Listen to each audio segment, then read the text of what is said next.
Okay.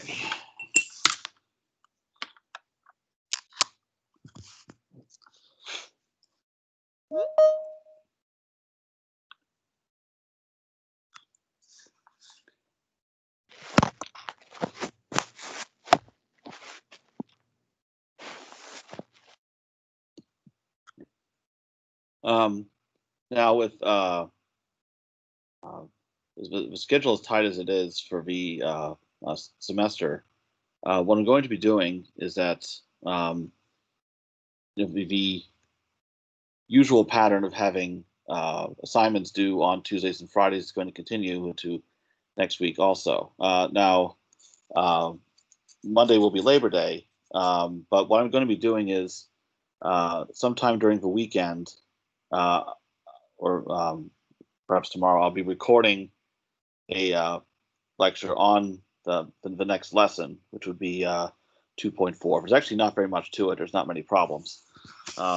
So whatever records not going to take very long for you to watch. And so I will have that posted certainly by the time that class normally would be meeting on Monday at 9:30, but I imagine it'll actually show up on Canvas earlier than that. And then during the rest of the week, Tuesday through Friday, we'll continue with the regular meeting pattern. So it's, you know, that's coming. Okay. Now, share screen for today's lesson.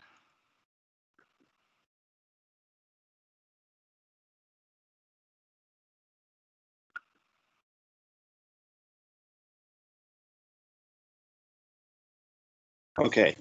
And one thing I want to reiterate when I look at the lessons that we've had due so far, so we have a very large number of people getting certified, which is good. So remember, you have to get certified to get your grade. So the scores as I mentioned, I'm repeating this from what I said at the beginning of the semester. Your score in every lesson is either 0 or 100. Once you get enough of the problems correct in certify mode, which is generally around 80%, then you can then you're certified and you get 100. Also, every lesson, if you miss a deadline, that's fine. You have 5 days to go back with no penalty and get it done. After 5 days, 25% penalty will apply, but it's certainly better than a 0. Lowest lesson gets dropped. And as many lessons as we have, each one would count for roughly 1% of your overall grade. It's really the tests that make all the difference in the whole scheme of things.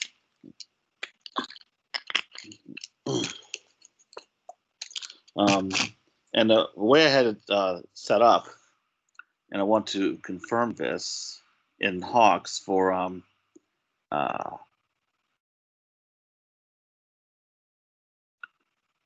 when you do get a problem wrong is, sorry, I'm trying to get to my settings here for what happens when you get a strike. Okay. Yeah, that you're allowed to certify. You can try certifying twice. Once, if you fail to get enough right twice, you must go back to practice and get 80% of those problems right before you try again, because that sets you up to do better on your third attempt. Okay. And when if you do get a question wrong, you are allowed to retry with the same values that you had before. It used to be that they'd throw in different numbers, but so if you get the problem mostly right and you make a careless mistake, that's fine. It should allow you to try again. If it is not allowing you to do that, please let me know, because I want to make sure that this whole thing runs the way I configured it, because it gives me some options about that.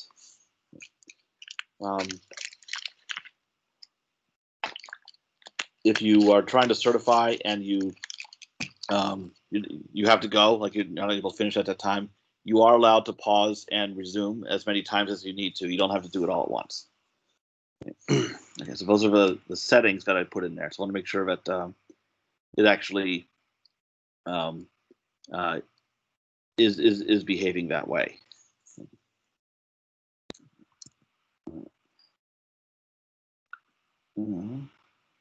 Okay. So last time, the problems that I went over were computing a derivative for certain cases using the power rule. So working with functions that have x to some power.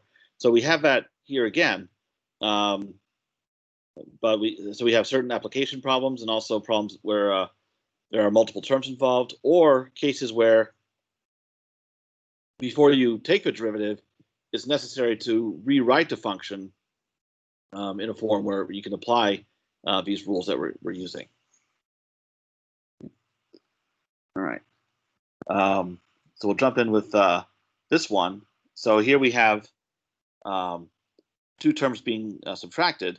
So what you could do is take the derivative of each one individually, and then we can subtract the results. So I'll step through this one, and then you get to join in with other ones.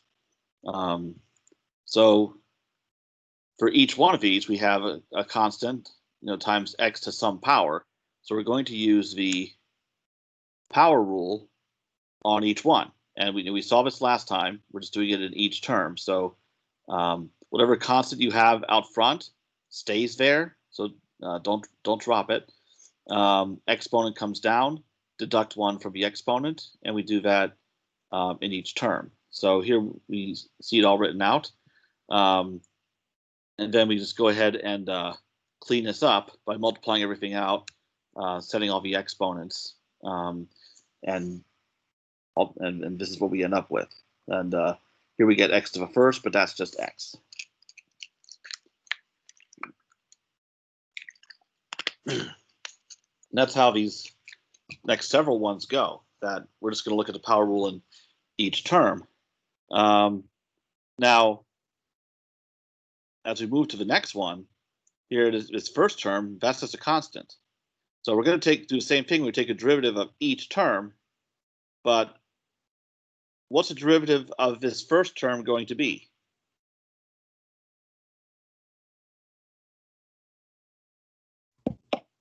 Zero. Yeah, the derivative of a constant is 0. So you can just bypass that term. And then we apply the power rule to each one of these. So here we have 3x cubed. So what is that going to turn out to be?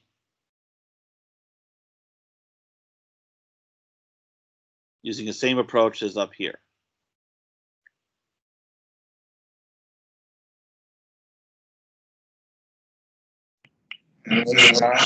X squared. Okay, that was a little garbled, but I think I heard it correctly. Yes, 9x squared. And the other one? 24 x cubed. Yes. So now we can go ahead and here we see all of those worked out. So 0 for the first term, and then a power rule carried out on the other terms, and then it's just clean up after that.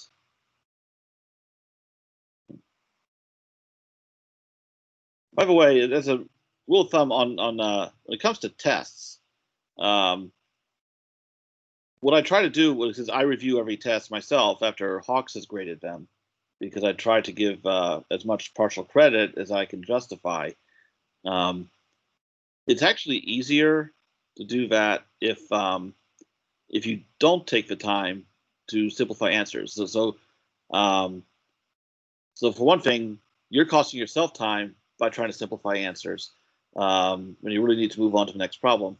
Also, if all I have is a final answer, it's difficult for me to pinpoint, okay, here's where you went wrong.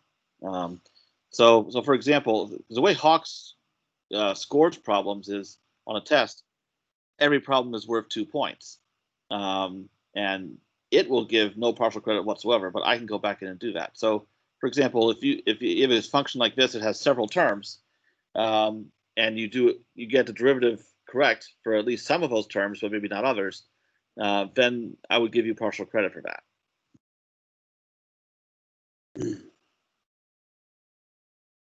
Okay. This one, it actually is going to work exactly the same way. Don't get thrown off by this decimal here for the coefficient. And can anyone tell me what the derivative of this one will be? Negative 36x cubed. Okay, that's the first term. Oh, and then the second? Okay. Okay. Plus 5.2x. Yes, 5.2x, and then we get nothing from this 4 over here. Okay. And there you have it. Now, as I mentioned before, a frequent cause of mistakes is when a misconception about what can be done with regarding addition versus multiplication, like there's some confusion between the properties of those. For example, if you have, say, square root of a times b, that's the same as square root of a times square root of b. You can separate them like that. But if you have square root of a plus b, you can't do anything with that to simplify. Same thing going here. If you have a constant that is added or subtracted, its derivative is 0, so it just doesn't contribute anything. Whereas here in both of these terms, we have a constant that's being multiplied by x to the 4th here, x squared here. Those stick around.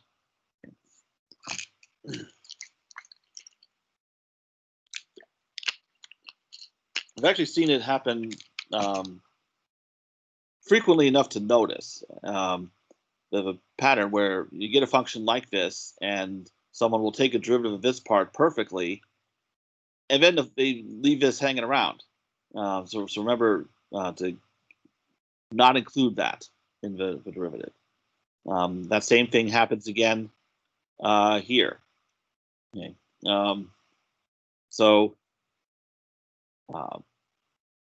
Okay. I'm looking through these to see these next few are quite similar. So I'll tell you what. If someone would like to rattle off this one correctly, then I'll fill in what's in the notes for the next two, but I won't actually take the time to go with them unless somebody asks. Because we have other problems down below that have more of a variety to them. Okay, what's this? Oh, someone being newly admitted. Okay. All right. Who wants to rattle off this one? Its derivative. I can do it. Go ahead. It's negative 12x cubed minus 6x squared minus 15x to the 4th. All righty. Yep. And here we see details on that. Okay. All right. So, and the thing is, what we're going to see here, same thing with non-negative powers of x, where we have constants here. So even though it's a fraction involved in this one, the process is exactly the same. Okay. So here we get 0, and then power will carried out on all these terms that are added or subtracted, and the result there. I'll send this one to a new page. Okay. Right.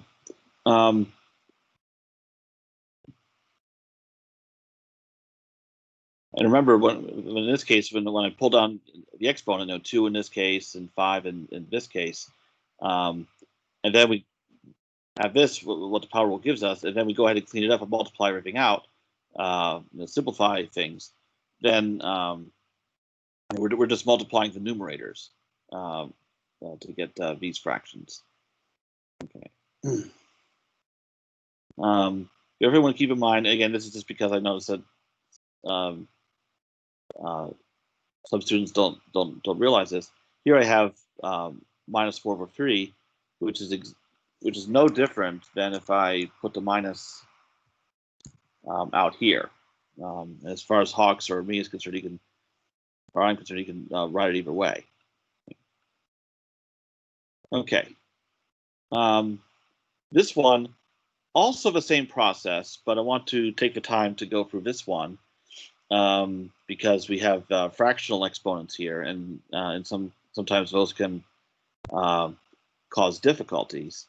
So here, if we carry out the same process, all right, so that 2/3 comes down, and then we're subtracting one from that exponent and also here. And okay, I'm going to make a copy of this line.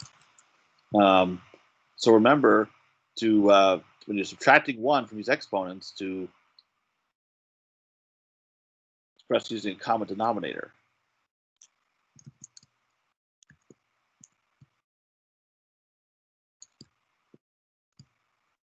Okay, so 1 becomes 3/3 in that case, and same thing over here.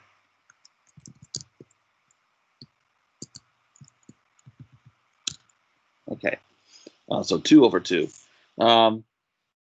So here we have x to the 1/2. A derivative of that will involve x to the -1/2, and we can see why that is here. So now in both of these, you can just subtract the numerators.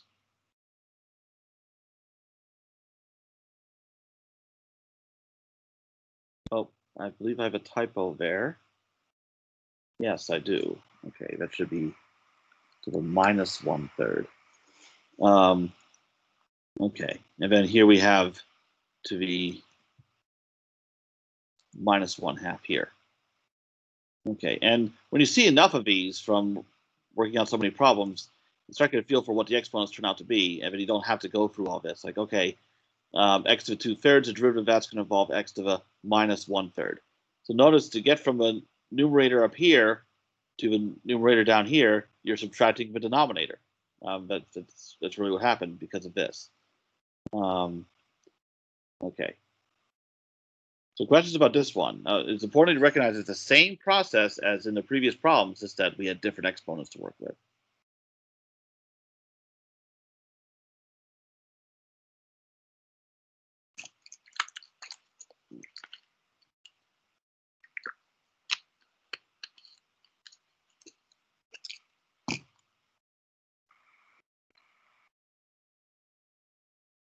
Okay. These next few have one thing in common, that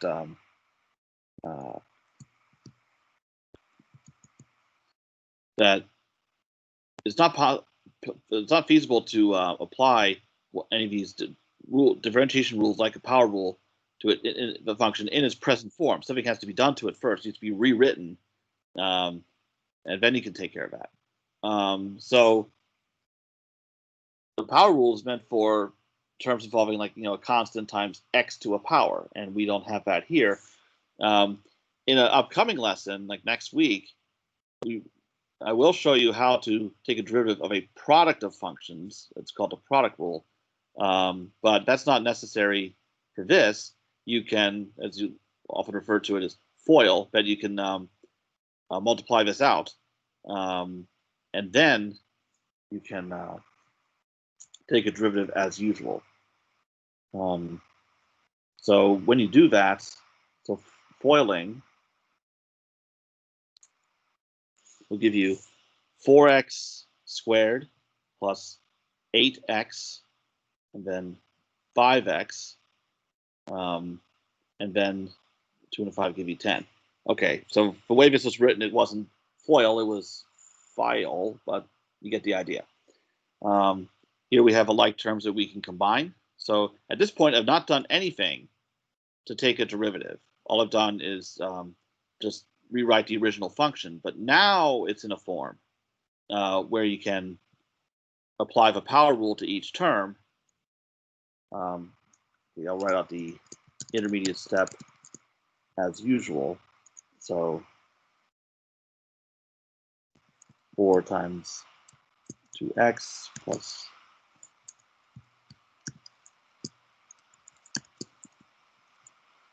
13 times x. Okay, and then 0 coming from, oh, that's for g prime. So here it is, power rule carried out step by step in each case, and then here's where we clean it up. And again, because I've seen this happen, where someone will actually give this as the final answer, that if they've rewritten the function, they've done it correctly, and they stop there.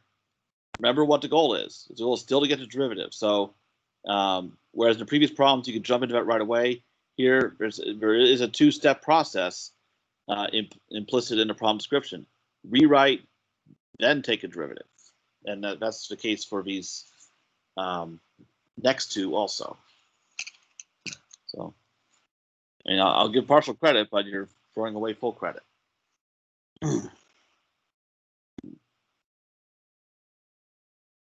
Now, this next one can be quite a pain because we have all these fractional exponents.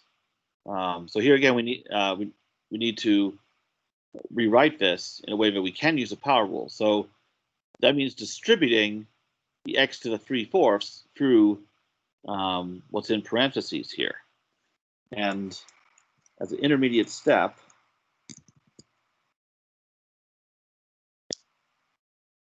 okay, so I'll have, and I'm going to, in each case, I can take the x to the 3/4 and write it on the right of each term. It'll be easier to see what's going on. So minus 4 x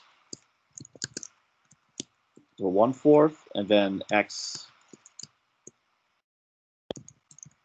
to the 3/4. Okay, minus 3x. To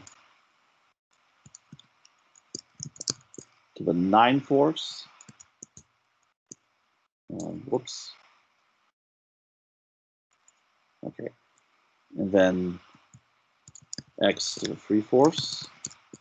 And then finally plus 6 x to the 3/4. So here I've just taken this and distributed it through. Now, from this point, what do I need to do to simplify each one of these terms?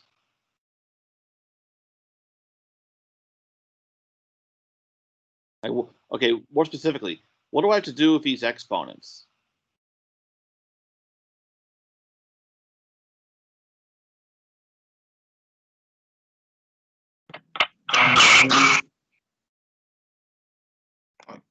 I'm sorry, repeat. Like, do you use the power rule and find the derivative for all of them? Not yet. It's not right now. We need just one of these x's to a power. Here we have x to another power times x to another power. The power rule will not apply in that situation. So I need to. What do I do with these exponents if I want to write this whole thing as x to a certain power? What should that be? You add them. Yes, you have to add the exponents. So I will indicate this law of exponents. X to the a times x to the b equal x to the a plus b. Okay, so when that's done, so here we have, now in this case, well, one thing that's convenient is that these fractions are already over a common denominator. So you can just go ahead and add the numerators. So we get 4/4. So the first term will be x to the first, or just x. Here we have 9 plus 3, 12/4. So that will give us x cubed.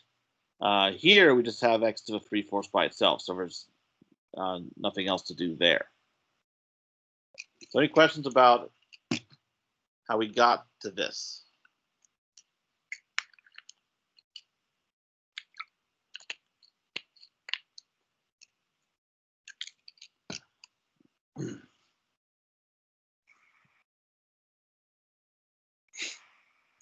All right, now we can go ahead and apply the power rule. So here, now actually, we don't even need the power rule for first term. That's the what I refer to as the coefficient rule.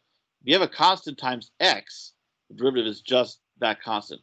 The power rule would give you the same thing, but this is a convenient way to remember it instead of just carrying out the full power rule. On to the next term, we have a minus 3x cubed, so the 3 comes down, deduct 1 from the exponent. Here too, we have the exponent of 3/4 coming down, and then we need to subtract 1, which is the same as subtracting 4/4. So then what we get is, okay, so minus 9x squared for the second term, and then carrying out this multiplication here to get 9/2, and then we have x to the minus 1/4.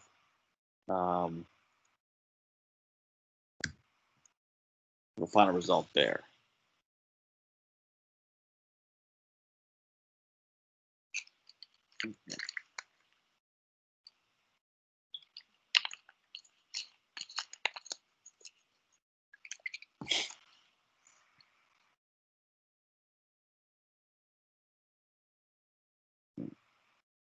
This next one. Later, we will learn how to handle quotients, but there's a rule called the quotient rule to take a derivative of quotient of functions. But it's really not necessary for a function like this, because what we can do is break this up into 2 fractions. So I'll have 8x to the 9th over x to the 5th plus 2x to the 6th over x to the 5th. Okay. So when we have several terms in a numerator, we can break it up like this. Not if this was flipped, you couldn't do anything to split it. Okay. So now we can simplify this. So what will we get if we simplify each of these fractions? 8x fourth plus 2x. Yep. So we subtract the exponents, 9 minus 5 because that's 4, 6 minus 5 because that's 1. So we have just 8x to the 4th plus 2x. Then you can apply the power rule like before. So 8 to the 4, x 1 plus. And then for 2x, we just use the coefficient rule. That would give us 2. And then clean this up, and this is what we get. So this happens throughout the semester, actually, that you get problems like this where you need to break it up and simplify each term and then carry out whatever is required. So just taking a derivative.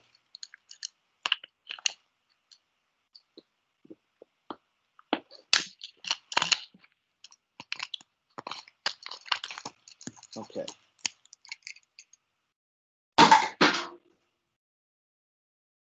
All right. Now, word problems. Yay. 5 of them. Okay. Now, one thing that you'll see throughout the semester are problems involving position, velocity, and possibly acceleration. So what we have here, we have this function s of t that represents a distance that a particle has traveled from a starting point. And one thing that's kind of an annoyance in Hawks is they'll give information like this. Okay, so t is between 0 and 16. And you actually, you're conditioned to think, oh, whatever information they've given a problem, I must have to use somehow.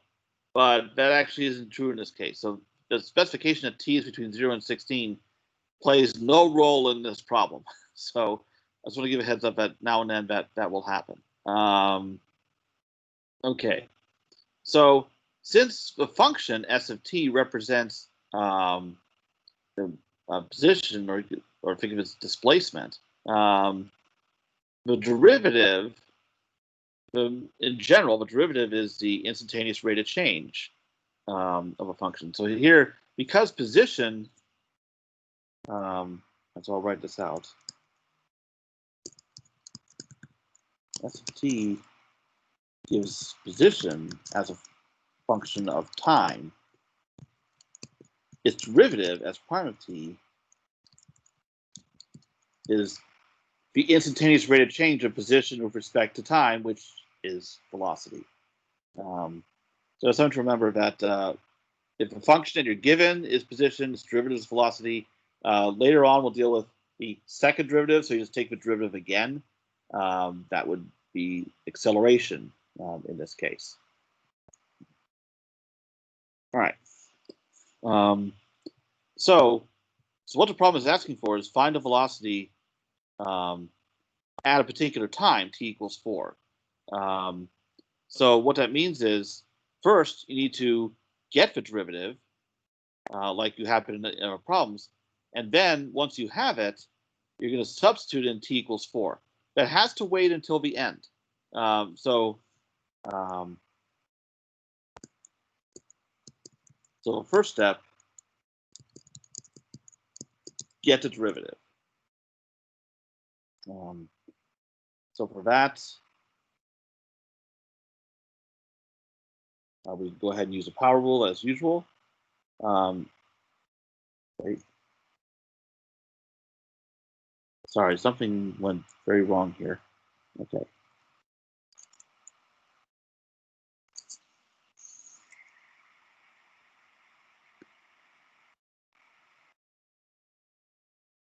It should be a 3. Okay.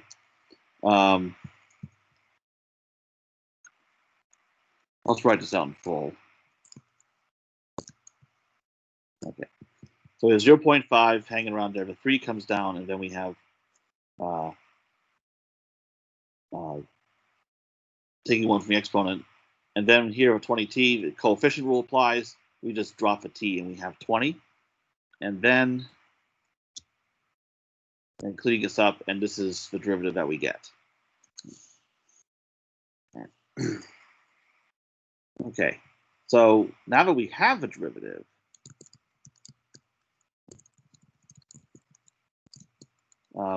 then we go ahead and plug in t equal 4.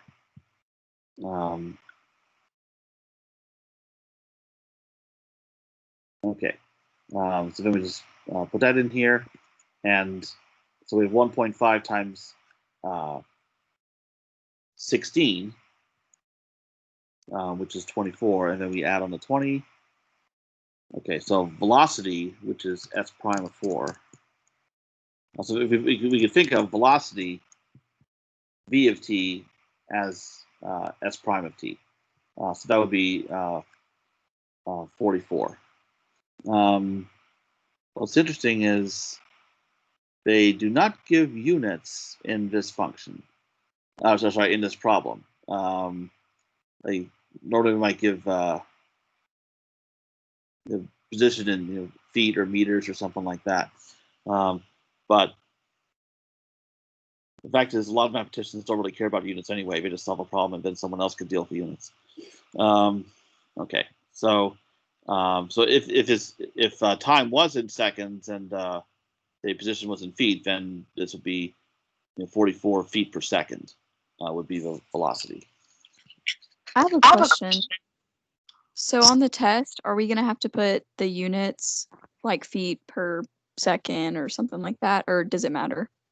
No, you would not be required to enter the units.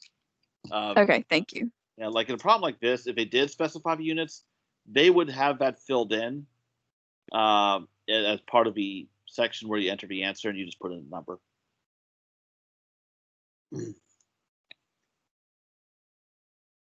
Okay.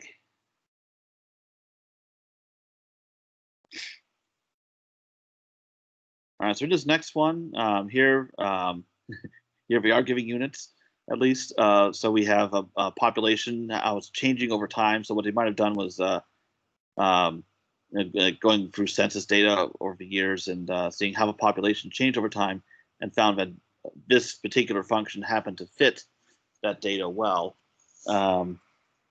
So what you could do is get an idea of how rapidly the population is growing. So here, t is in years. So the derivative would indicate roughly how many people are being added to the population each year. Okay. So perhaps based on historical data, it might expect that the population will continue to grow according to this formula here. So to get the rate, so keep an eye out for these key words. Rate at which a town is growing. So remember what a derivative means: rate of change. So what this function is implying, what this question is implying, is that you need to take the derivative. So we go ahead and do that. Okay. All right, so here we have a constant that gives us nothing. Here we have a coefficient rule, so just 150. Here, a power rule. Now, actually, what I should have done first was rewrite the function.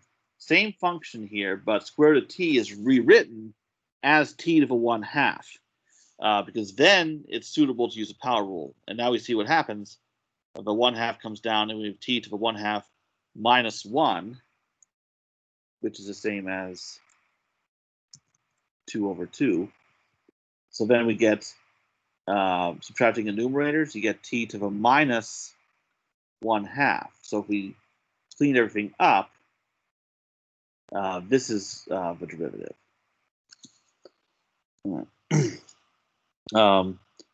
Now,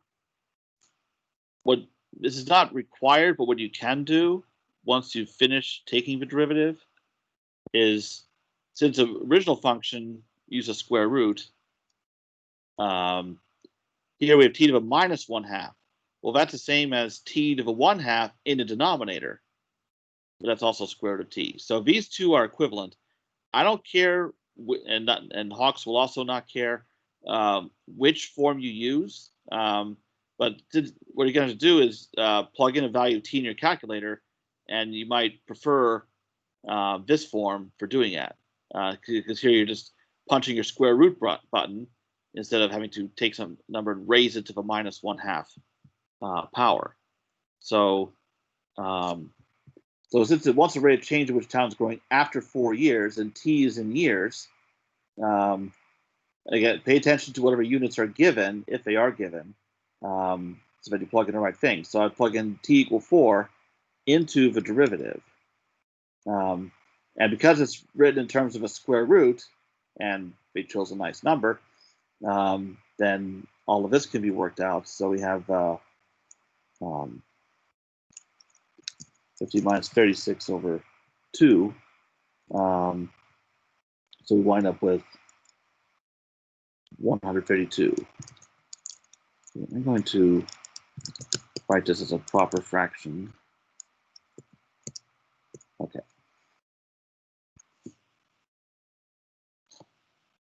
So questions on what happened with that one?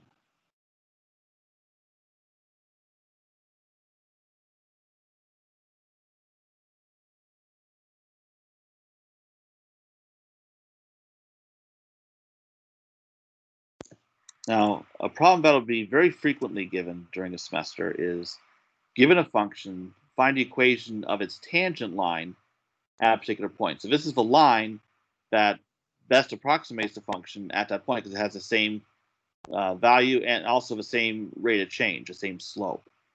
So here for this function, ultimately we're going to find the equation of a tangent line, but on the way to doing that, we're going to find the slope. So the slope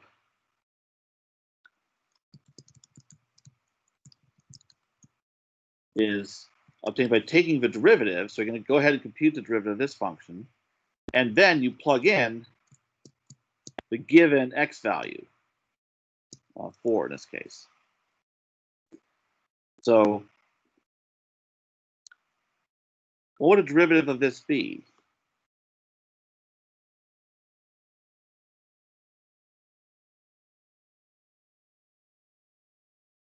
Nine x squared minus 9 minus 10x. Yep. So here we'll just carry out the, whoops. Okay. All right, that's the same function again.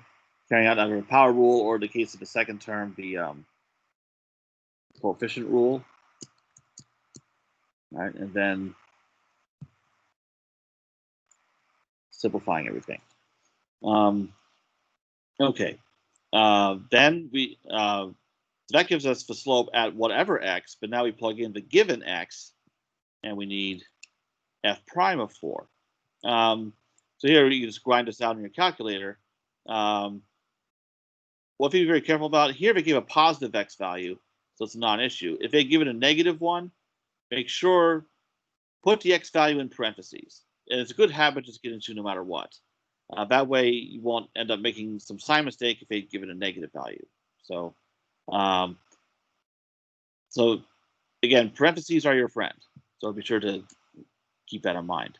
So then after we work out all of this, so 144, okay, so we have 95. So 95 turns out to be the slope of the tangent line at this point. Okay. Now the slope will help you get the equation of a tangent line. But here we needed f prime of 4. You also need, to get the equation of a tangent line, you need to take that same x value, 4, and substitute into the original function. So for a problem like this, where you find the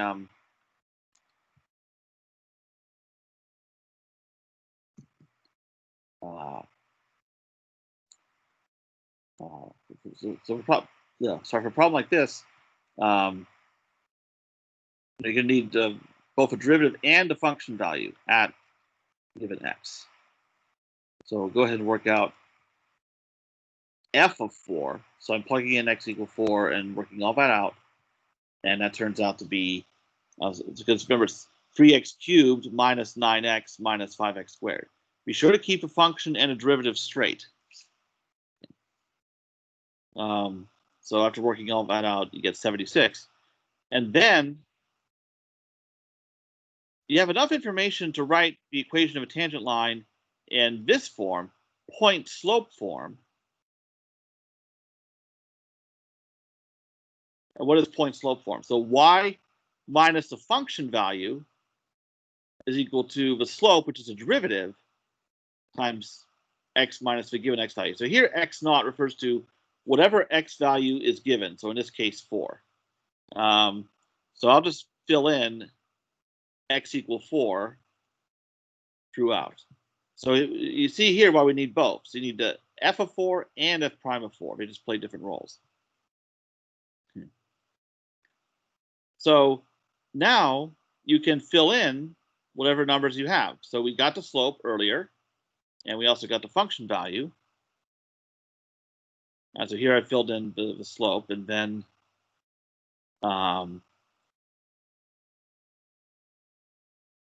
I filled in the function value here, and then just distributed here. So what you can do is you can rearrange all this to get it in the equation of a line in another form. What's the other form called? So we have point slope here. What's the other form?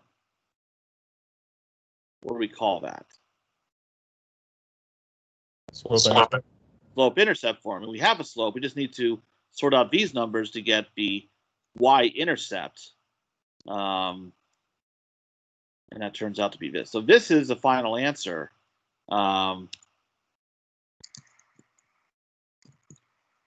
For the equation of the tangent line. So use a derivative to get the slope. Use the function, the original function, to get this value over here for the point slope form. So it's good to know both forms for the equation of a line, because the information you have is nice for a point slope form, but then you rearrange it to have it in this form, y equals mx plus b. Those are slope-intercept forms. And that's the answer, the kind of answer that Hawks expects. It might accept this form. I actually haven't seen that tried. But it's something it should be able to figure out.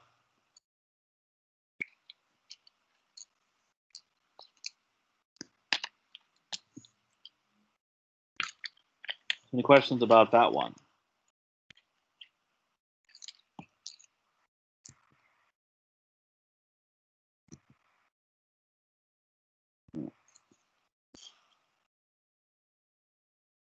Okay. Here, number problem of position, and this time they decided to give units. Go figure. So here we have the position of a particle in feet. Time is measured in seconds. You'd think they use the letter T for time, but here we are. So here, the problem asks for instantaneous rate of change. So what is it? So since the problem is asking for instantaneous rate of change, and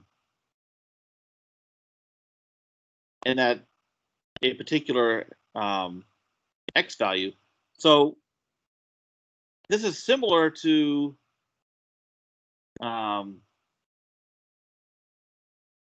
this problem in a way. So back to this one. Can anyone tell me what are you supposed to compute to answer this question?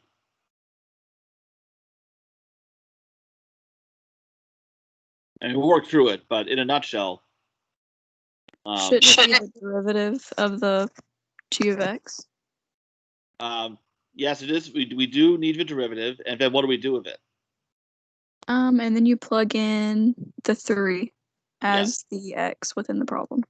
Yes. So in a nutshell, g prime of 3 is what is required. Yes. So as you said, first we need to get g prime of x. Now, when you use the power rule, so oops, need to use braces there, not parentheses. Okay. All right. So we have minus 7.7 just hanging around, and then the power rule applied to x squared. Now, x squared comes up so often. The power rule gives you that the derivative of x squared is 2x. That's one of those that, as I said, because it comes up often enough, I wouldn't normally advocate memorizing derivatives just because there's literally a zillion functions that you can take a derivative of. But one as simple as that is it's good to just have at the front of your mind. Like x squared gives you 2x, x cubed gives you 3x squared, and so on. And then here we have minus 5x, coefficient rule, just drop the x and we get minus 5. So then cleaning up the numbers here. So this is what you get. And then you substitute x equal 3 into that, and that's where you run for your calculator and wind up with that. So Nova Lingo, instantaneous rate of change, that's derivative. And then dimension specific x value, you're meant to plug that x value in. So this would be the velocity of a particle expressed in feet per second.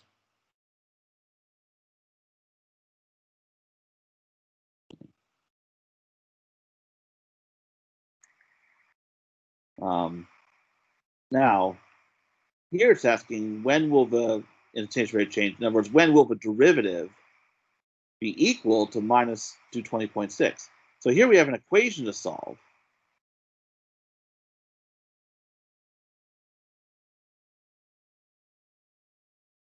So now you're going to set g prime of x equal to this given value, minus 220.6. So here, x is the unknown.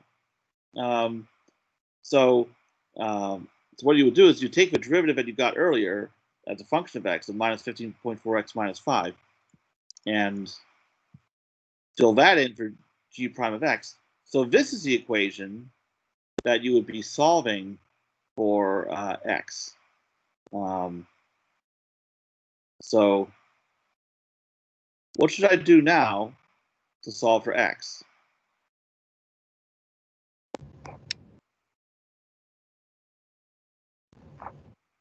Add 5. Yeah, if I add 5 to both sides, all right, and then we can condense that. And then what? Divide by negative 15.4. Yeah. Oh, went on to another page. So yes, so now we just divide by minus 15.4, work all that out. Happens to be a nice number. Don't assume that it will be, though. You'll see during the semester there are some very not nice numbers as answers to certain problems, but this time it is. So 14. So in other words, at x equals 14 seconds, that's when the velocity turns out to be minus 220.6.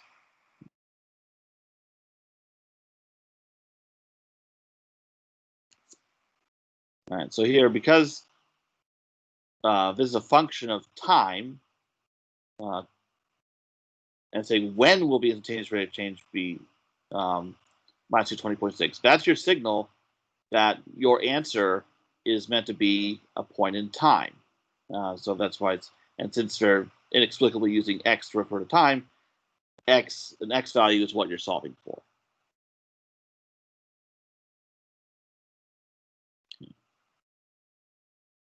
All right. Last one. Here we have this function that describes average number of births per woman in a certain country.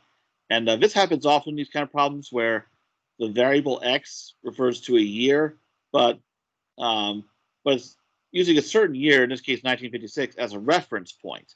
So for example, if we were looking at how many births now in 2020, then x would be 64 because 2020 minus 1956 is 64. So look at what's being asked in the two parts. So here, average birth per woman, then rate of change in the same. So, so what you need to do is compare what's being asked for to the description of a function given in the question. So here, the function is described to be average births. And that's exactly what's asked for here. So all we're asking for in step one is you're just plugging in an x value into this function. Whereas here, it's rate of change in average births. That's code for derivative. So you work with the original function here, the derivative here. So be sure to keep those straight. You're going to see problems like this all semester long.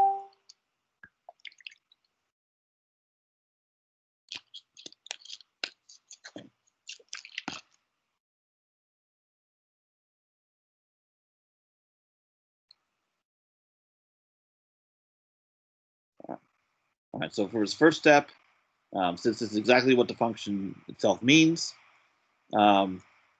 so if we want 1978, what x goes in here?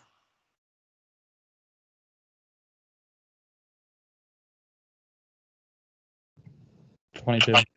Yeah, subtract the like reference year, if you will, year it's serving as the origin point. So we go and subtract this, and we get 22. So then we just substitute that in, and then have your calculator do the rest, and wind up with that. So that's how many average births per year. Seems like a lot. Or average births per woman. Okay. But during that year, during 1978.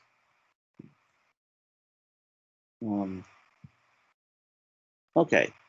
Then, similar idea for the last part. but its rate of change, so you need to take the derivative. And it's 1976, 2 years earlier, so we'd fill in 20 for x in this case. So you need to take the derivative first, and then substitute in 20. I'm going to bring back the formula for a function just so you have it handy.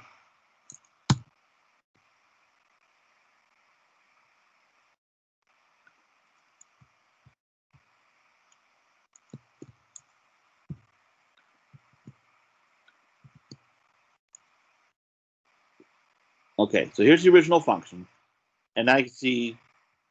I need to fix the braces.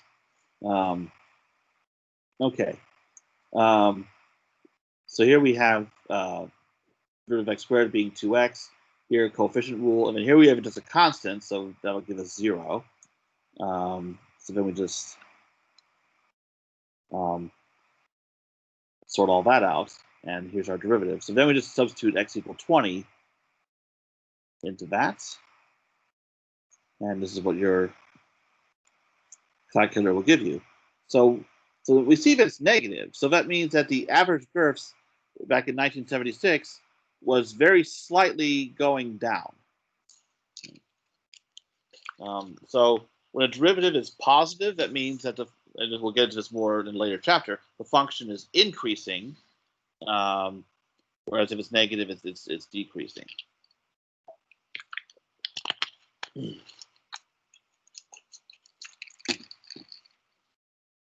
Okay. So does anyone have any questions about these?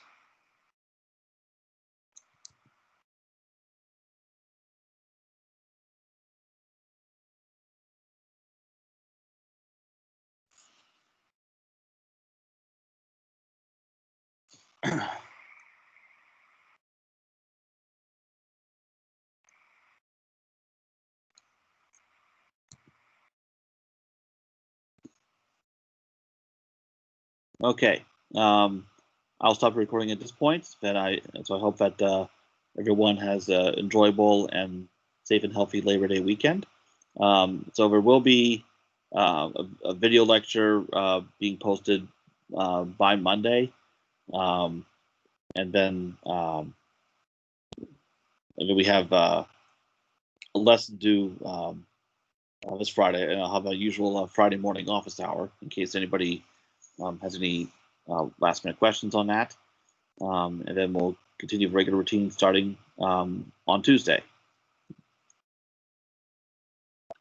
Okay, let me stop recording.